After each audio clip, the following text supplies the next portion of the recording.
Hi, I'm Rahel Philipose, and you are listening to Three Things, the Indian Express News Show.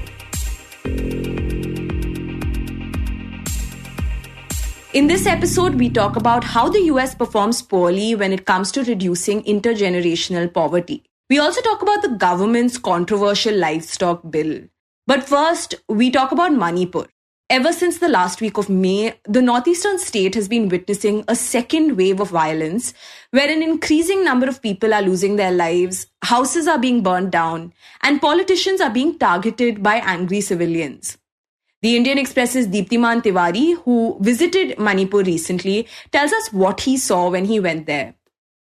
I saw a curfewed state where practically the entire state is shut. Businesses are not running, and in the evenings, if you go towards the fringes of the Imphal Valley, you can hear gunfire or also see smoke billowing from some village or the other because people are burning each other's houses. That's the situation in Manipur. In fact, in 7 days that I stayed, at least thrice I saw houses being burnt within the heart of Imphal city. And wherever you go, there will be women on the roads in the night who will check your vehicles, who will frisk you, who will ask you for your identity, even if you clearly look like an outsider to the place. So there is an air of suspicion about almost everything in the state and the city. And people have practically lost trust on each other. People have practically lost trust on the government, on forces. So there is a pall of insecurity and gloom in the entire state of Manipur. The crisis started on the 3rd of May when clashes broke out between Manipur's two ethnic communities, the dominant Meiteis and the Kuki tribes.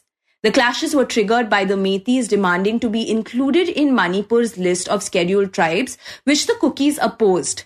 In the weeks that followed, more than 100 people were killed in the clashes, and the law and order situation in the state completely broke down.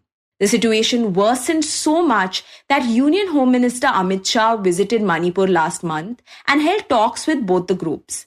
In fact, shortly after his visit, a peace committee was also formed to look at the solutions. But nothing came of it in the end. And now Manipur has turned into a battleground with zones being divided between the Meiteis and the Kukis, and makeshift bunkers and checkpoints propping up all over the state, maintained by gun-toting civilians. To know more about the situation, my colleague Utsa Sarmin speaks to Deeptiman. So Deeptiman, the way the entire state has now been divided into zones with Kukis and Meiteis constantly clashing with each other and also destroying property, what do you think this situation signifies? Well, it signifies that emotionally and demographically, there is now a complete separation of the Meitei and the Kuki population in Manipur, which are two key population groups in the state, apart from the third being the Nagas. So after the initial spurt of violence, what has happened that almost all Kukis who lived in the Imphal Valley, they have retreated to the hills, and all Meiteis who were living in the hills or running some kind of business there, they have come back to the valley, and on either side there are relief camps where people are staying. Houses belonging to these people who have had to leave these places or faced violence during the first spurt of violence in the state have been burnt by either communities, and after Kuki houses have been burnt in the Imphal Valley and Meitei houses have been burnt in the hills, say Churachandpur or Kangpokpi, now the populations have started targeting houses on the fringes of the Imphal Valley and the hills. So where the valley meets the hills, almost every day we hear gunfire or reports of either Kuki houses being burned down by Meitei population or Meitei houses being burned down by Kuki populations. So it's complete mayhem and madness which is going on in Manipur at the moment. Right, and speaking about mayhem and madness, the two groups are not only targeting each other, but we have seen that people are also targeting houses of politicians. For example, the house of Union Minister R.K. Ranjan Singh was burned down last week. So what kind of concerns do you think that raises? Okay, most of this is something that we've seen in the Imphal Valley where all top politicians live, be it Kuki politicians or Meitei politicians. A lot of properties of the Kuki politicians had already been burned down in the first spate of violence. But now what has started happening is people have started burning houses of Meitei politicians as well, as is the case of R.K. Ranjan Singh. So the problem is that though people have great anger towards, say Kukis have great anger towards Meiteis, or Meiteis have great anger towards Kukis, and they are at each other's throats and want to kill each other, But at the same time, they are really frustrated with the abject failure of the state government and the state in general, be it even the central government, that they are totally unable to control the situation, because actually the only people who are suffering are the ordinary people. People are unable to go to their farms and, start agricultural activity. This is the season. Rains are here. Paddy fields are barren at the moment, or at least on the fringes. So people are really angry. So there is just general anger and frustration with the state that it is unable to control the situation and that it is unable to put enough pressure on the center to do something about it. And that is why all the politicians from Manipur are currently camping in Delhi and meeting central ministers. And do we know if there are any steps being taken by the state or the central government to address this escalating violence and people's frustrations? See, at the political level, actually nothing is happening because nobody knows what must happen. Seems to, we have spoken to a cross-section of people and I am yet to find, be it the political leaders or security officials or anyone who has a clear idea of what is the solution. Nobody has a solution. So everybody right now feels that unless some sort of prolonged period of peace is ensured where there is no arson, there are no dead bodies, no talks are possible. Peace committee has been a complete non-starter. On the very first day, both Kuki groups and Meitei groups pulled out of it. There is a chief minister on whom Kuki population has no trust. It has openly said that, he's partisan and he's the one who is the main reason for the ongoing violence. The Meitei population is increasingly getting frustrated with the chief minister for being unable to control the situation. So there is lack of trust in political leadership. The political leadership is sitting in Delhi here trying to make the center do something about it. Home minister there, who stayed there for 3.5 days, made all sorts of appeals, spoke to cross-section of people. It had absolutely no impact. So right now, nobody exactly knows what is the solution and what is the way ahead. So the only thing that most people say is that probably if there is some period of peace, there are no killings and there is no arson, and that will bring the public anger down a bit and people will be able to think, and then probably we can start telling them that let's talk. Right, and speaking of public anger, people in the state are also angry at Prime Minister Narendra Modi, right? Because we have not heard anything from him about this issue. So let's understand one thing, that people have lost trust in the state government, that state government can actually bring the situation under control. So almost all the ordinary people in, be it Meitei areas or Kuki areas, they have trust that the center can do something about it. So almost anywhere you go, be it in the Kuki area or in the Meitei area in Manipur today, the first question that people will ask is, why isn't the Prime Minister speaking? Why isn't he saying? Because they have great hope from the center that the center will be able to do something about the ongoing violence, because people are getting killed, young men are dying, houses are being burned, houses which have been built with a lifetime of earning, where people's memories are attached, where children have been born and grown up, where old people have died. So people are really, really distressed at this moment, and they believe that the Prime Minister's silence is just not done. Right, and now coming to the security situation, you mentioned that politically, nothing much can be done until people stop targeting each other. And that is the job of the security forces. So could you talk about the challenges they are facing in trying to do that? The first challenge is trust deficit. Kukis do not trust the Manipur police. They believe that the Manipur police is, helping the Meiteis, and they accuse that they are part of the mobs and that they have opened locks to police stations to make everybody steal weapons. And, some 4,000 weapons have indeed actually been looted from police stations and Manipur Rifles Armory and IRB battalion armories. So they accuse Manipur police of being partisan. Meiteis accuse Assam Rifles of being partisan, that they are favoring Kukis. So there is a complete trust deficit. Now, in such a situation, what is happening is that Kukis are not allowing Manipur police to enter their areas. Meiteis are not allowing Assam Rifles or army or other, security forces to even move through the valley. So there are women who come and block the roads whenever they see an armed forces vehicle moving. So conducting operations or reaching places where there is trouble has become really difficult. In fact, army officers say that sometimes we feel that it is all coordinated. That the moment that a mob is going to raid a village or something and we receive any information, or there is already arson and smoke is billowing from a hill and we are trying to reach there on the fringes, The moment we move, there are women who come and block the roads, and they feel that it's very difficult to, start hitting women to move, or women and children, because it can create a lot of societal anger against the security forces. And the resentment against security forces is such that these women, who are also called Mira Paibis in Imphal Valley, they're not allowing even their ration trucks to move to their camps, which are in the hills, because they believe that Assam Rifles and army has been helping Kukis. So what happens is that for the past 20 days, at least 7 battalions of Assam Rifles have not received fresh ration. So that's how complicated and complex the situation, a difficult situation it is for security forces to operate in Imphal Valley and ensure the security of the very people, who are blocking their ways. And Deeptiman, are there also internal problems among the security forces in the state? Well, the problem is that there is no Manipur police. There is Meitei police and there is Kuki police. So when your force itself has got divided, and when the largest central security force, that is the Assam Rifles, which has around 20 battalions in the state and has been in the state for the longest time, is being accused of partisanship. So how will you have a unified approach to counter the situation that is there in Manipur? So this is a huge, huge problem. Unless all forces coordinate with each other, are completely in sync, there will always be problems in dealing with the situation. And that is what we are witnessing currently in Manipur. And right now the forces have also come up with the idea of creating buffer zones. Could you talk about that a bit and whether it will help the situation, if at all? See, this was born out of the idea because people being in a situation where they're unwilling to surrender their guns, despite an appeal by the Home Minister and local politicians and, so to say, combing operations. Of the 4,000 guns looted from police armories, only around 1,000 have come back.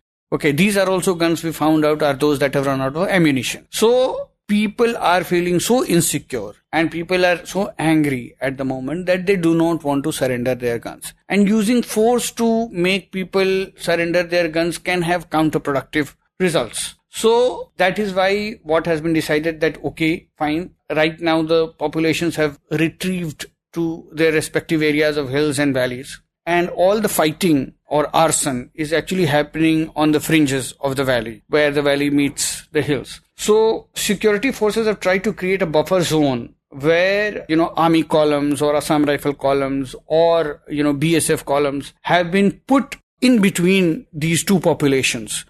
Wherever there are, on one side there are Meitei village and on the other side there are Kuki village. So in these areas which have a vulnerability, in between there are columns whose primary job is to ensure that people from Meitei area do not cross over to the Kuki area. From Kuki area, they do not cross over to the Meitei area. And interestingly, they have no orders to disarm people. They have no orders to actually fire or kill anyone. So their basic idea is to just keep the people at a safe distance so that even if they fire, they do not hit each other. So right now what we are seeing is there is gunfire all night and nobody gets injured. And so the army guy says, this is all fine for us as long as people are not getting killed. It is okay, let them finish their ammunition. And Deeptiman, you have been covering issues related to security lapses and conflicts for a while. Can you tell us what stands out to you about the Manipur situation right now? Well, this is unique in many ways because we have also covered Hindu-Muslim riots. And first of all, when Hindu-Muslim riots take place, the only weapons people have is, say, danda, chaku, knives, swords, these kind of things. Here, people have assault rifles. People have AK-47, self-loading rifles, long-range guns. This is unprecedented. This is like a militarized society going at the throat of each other. So that way, this is far more fierce and that is why the violence has continued for so long. There are currently no moderate voices on either side. The Kuki side says that there is no question that we can live with Meiteis anymore. We want complete separation. This is ethnic cleansing. There is no way of any resolution. There is no way of any living together anymore again. The Meitei population says that these Kukis are refugees, outsiders, they have no right to demand whatever they are demanding, and they have arsoned our houses, killed our people, we are not going to leave them. So there are no moderate voices. In fact, one of the civil society organizations which is leading a lot of protests in Imphal Valley, I spoke to them, and the kind of Language that the leader of that organization used was quite shocking.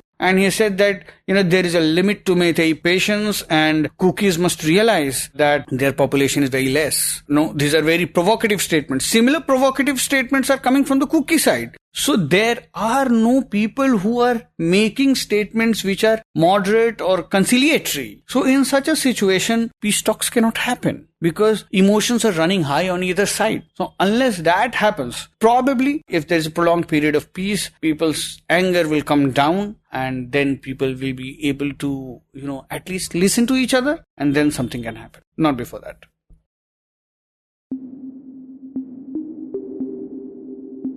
And next we talk about the United States.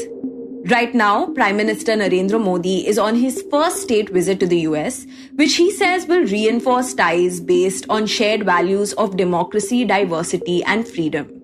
Though besides this, the other important aspect of the India-US relationship is their economic engagement. This can be seen from the fact that the US is currently India's largest trading partner, with the value of trade being over $190 billion. And with PM Modi's visit, there are many who are optimistic about what might come out of it. Also because people here often look at the US to understand how an economy should grow bigger. But in his latest column for the Indian Express, Udit Mishra writes that there are also things that India should actually not learn from the United States. Because even though the US is the world's biggest economy, new research shows that the US fares pretty poorly when it comes to reducing intergenerational poverty compared to other rich countries. In this segment, my colleague Shashank Bhargava speaks to Udit about why that is the case. Udit, this new research that you highlight in your column talks about intergenerational poverty. Could you just define what that means? So the basic idea is that we all know, and it has also been brought out by research, that if you experience poverty in childhood, or if you've been poor in childhood, there is a greater likelihood that you might experience poverty in your adulthood also. Which is to say that from one generation to another, if your parents were poor, there is a very good chance that you might remain poor in your adulthood. When I say very good chance, I speak more from the perspective of developing economies or poorer economies. And India is no exception to that, where incomes, even per capita incomes, do not capture the level of poverty and the persistence that it shows from one generation to another. So that's the idea. When we talk about intergenerational poverty, we talk about what are the chances or likelihood that a poor kid growing up in any economy is able to overturn those situations and get rid of poverty and live a more decent life as he turns into an adult. Yeah, and in a country like India, we know that reducing intergenerational poverty can be very hard, right? In fact, people often say here that most people who are born poor stay poor.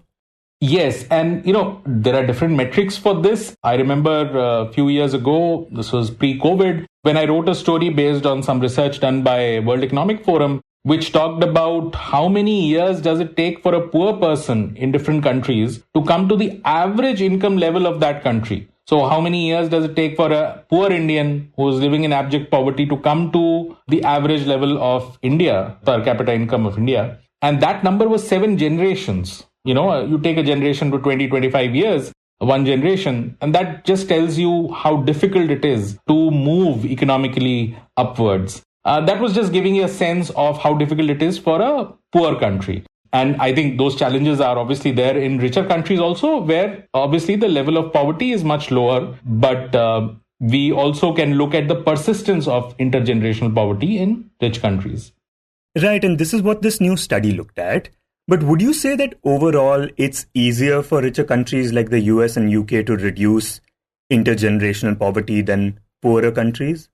So this is the interesting bit, that we often think and we sort of clump all the rich countries as one. But obviously there are many differences between rich countries. Their economic system, their social systems, their beliefs are very different. Nordic countries, the way they function today are very different from, say, US. And maybe the taxation policy in UK might be very different from what it might be in some other country like Singapore. So, you have to be careful about lumping them all together. And what we found, in different research papers is that the intergenerational portion of it, how persistent is that poverty? that metric actually captures that different countries actually perform very differently. Even the rich countries, which relatively have lower poverty, perform very differently when it comes to reducing or alleviating poverty from one generation to another.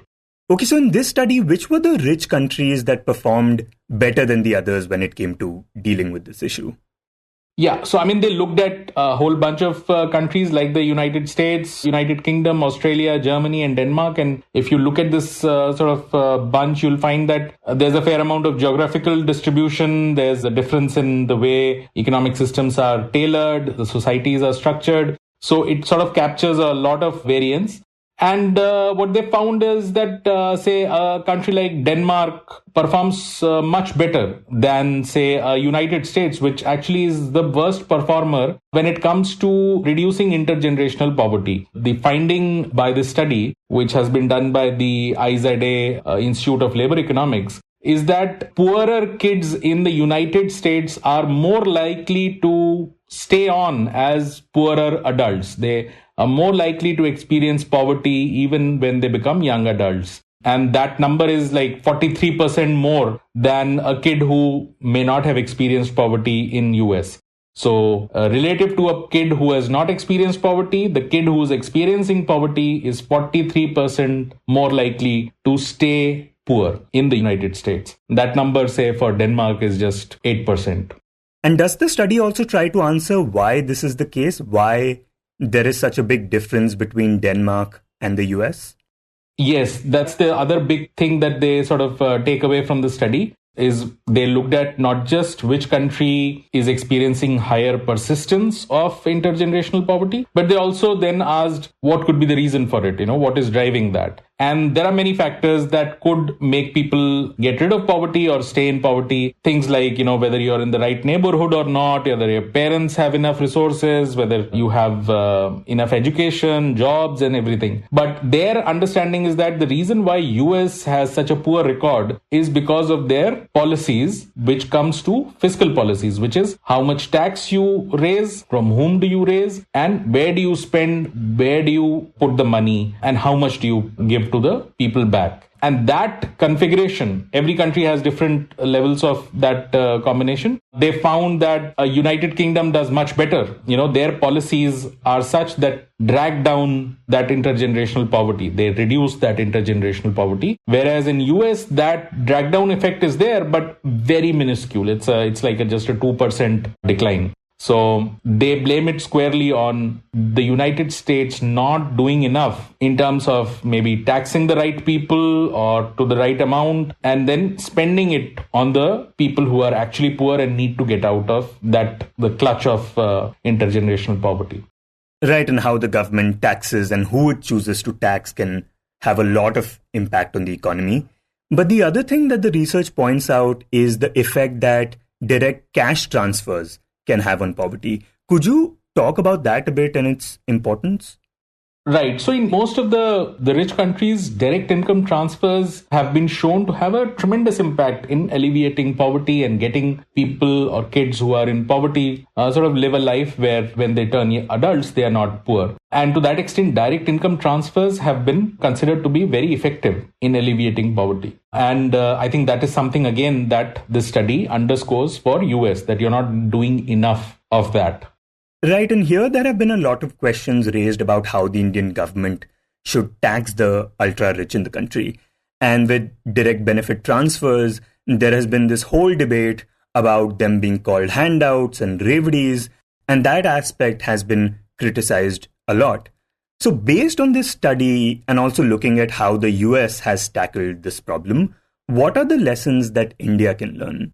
Right. So, this whole debate of how much should a government spend, on what should it spend, and how should it spend, whether it is in kind or through cash, is a fairly complicated debate. And often we forget that any such debate or discussion must be rooted into the realities of whichever country we're talking about. So if your education and health system is terribly poor, then saying that I will just give you some money in your bank account on count of health and education may not help, may not be a sustainable solution. So giving direct cash transfers helps on many counts, but you cannot use that as a proxy for direct provisioning of healthcare and education. If you do not provide that, you are sort of undercutting your own ability to be competitive as an economy because your population will not be educated. So there are many different ways in which this can be done, and there's no clear-cut answer. I mean, frankly, the abject level of poverty or, the state in which many of India's poor are, any transfer will help, whether it is in cash or kind or through healthcare or education, anything and everything will be required. This either or is also quite at one level, a very unkind question to ask. And government has to figure out resources, where to get those resources from. So we can learn from the West, but we also need more because we are not at their level of healthcare or education provisioning. We are not at their levels of skills or education or even in terms of human development indices.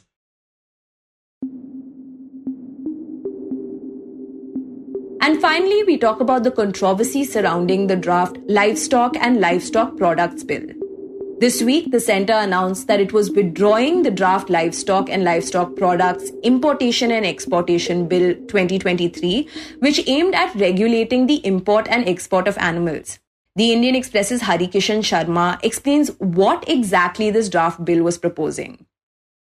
So there are three things which were not in the earlier law, which the government wants to introduce with this bill. So one is it has broadened the definition of livestock and included canine and feline, means dogs and cats, in the definition of livestock. So this is the first. Second is earlier the law was to import the live animals, but now it proposes to regulate the export of animals also. So this is the second change. And the third is the proposed bill defines live animals and livestock products as a commodity. And the fourth is also important, is it takes away powers from the state governments, because in the earlier law, state governments were given powers to regulate this sector. On June 7th, the department had circulated the draft bill seeking public comments and suggestions. But it quickly started drawing widespread criticism from animal welfare groups and other members of civil society. In fact, several celebrities and sports personalities like Kapil Dev were seen publicly criticizing the bill. हमें सबको मिलकर इसको रोकना होगा कि मुझे लगता है कि animals are part and parcel of our life. If we can really collectively work together and make sure these type of negative thing never happen in our country, I'll be proud person. And at one point, hashtag Say No to Livestock Bill 2023 was trending on social media. Now, the draft bill was essentially meant to replace the existing 125-year-old Livestock Importation Act of 1898 and the Livestock Amendment Act of 2001. It frames the guidelines for the import and export of live animals. But according to Harikishan, animal rights organizations have said that the draft bill will open a Pandora's box of cruelties on animals. So the main objection or the protest against the provision was regarding the inclusion of canine and feline in the definition of livestock. So that is one. And the second is defining livestock and livestock products as a commodity. So the animal rights activists, they said that this is unjustified when you define live animals as a commodity. So these were two things. Then there was objection regarding, the allow of exports of live animals, because it's very harmful for the animals also to transport through ships or any other mode of transportation from one place to another. So they feel that if this bill becomes law, it may unleash cruelty on animals. Now, after the widespread criticism, the government withdrew the bill on Wednesday. And when Harikishan spoke to officials from the ministry asking them why the new law was proposed initially, they told him that the existing laws need an upgrade.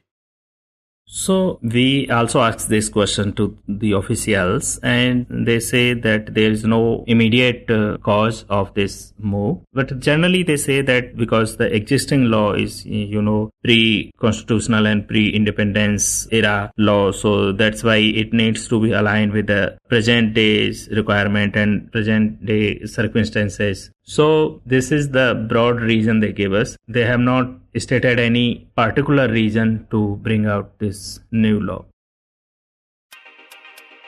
You were listening to 3 Things by the Indian Express. Today's show is hosted by me, Rahel Philipose, and written and produced by Utsa, Sarmin, Shashank, Bhargava, and me, Rahel Philipose. It was edited and mixed by Suresh Pawar. If you like the show, then do subscribe to us wherever you get your podcasts. You can also recommend the show to someone who you think will like it.